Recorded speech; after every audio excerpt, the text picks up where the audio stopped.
তোমাদেরকে আমাদের রুমটা দেখাই, তো তার আগে দেখাই যে এখানে কিন্তু অনেক প্রচুর পরিমাণে ভাই ভালো লাগতেছে। কি বলবো ভাই, বলে তোমাদের বোঝানোর মতো না, ঠিক আছে? এত পরিমাণে আমার ভালো লাগতেছে। আমাদের পিছনে দেখতে পাচ্ছি যে অনেক উঁচা গেছে, ঠিক আছে?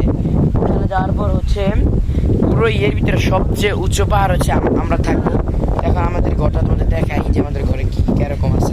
চলো তোমাদের দেখাই।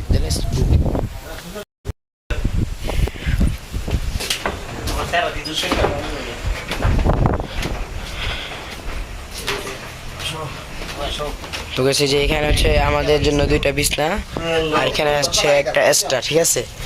আর সবচেয়ে জোস হচ্ছে এই জায়গাটা ভাই, একবার দেখো, শুধু শুধু একবার দেখো যে কতটা ভালো লাগে এই জায়গাটা। পাহাড়, পর্বত, উঁচু উঁচু পর্বত সব এখান থেকে দেখা যাচ্ছে। পুরো জোস লেভেলের ভিউ এখানে।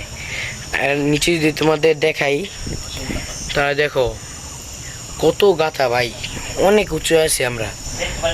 আল্লাহ না করুক যদি যদি কোনো কারণবশত আমরা নিচে পড়ে যাই, ঠিক আছে, বেঁচে থাকার কোনো ওয়ে থাকবে না। ওই দেখো, ওই যে দূর দূর পর্যন্ত শহর দেখা যাচ্ছে, দেখছো? দূর দূর শহর পর্যন্ত পাহাড়, পর্বত। আর এদিকে বড় বড় নদী নালা খুব কমই দেখা যায় বান্দরবান এলাকার মধ্যে। তবে এই আমরা যে ঝিলটায় গেছিলাম আমরা, ওই ঝিলটা ছিল, ঠিক আছে, জোস। এই যে দেখো এইদিকে আমাদের এখানে পাহাড় আমাদের কাছাকাছি এটা, ঠিক আছে, যেটা এইখানে। তারপর হচ্ছে এইখানটায় ওই যে ওই দূরেও দেখা যাচ্ছে, এইদিকেও দেখা যাচ্ছে ভাই পাহাড় আর পাহাড়। তোমরা কি বলবো ভাই, ক্যামেরায় তো বোঝা যাচ্ছে না, ঠিক আছে? মানে বাস্তবে যদি তোমরা দেখতা ভাই, মাথা নষ্ট ভাই, কত এক্সাইটেড তোমাদের বলে বুঝাতে পারবো না আমি ভাই।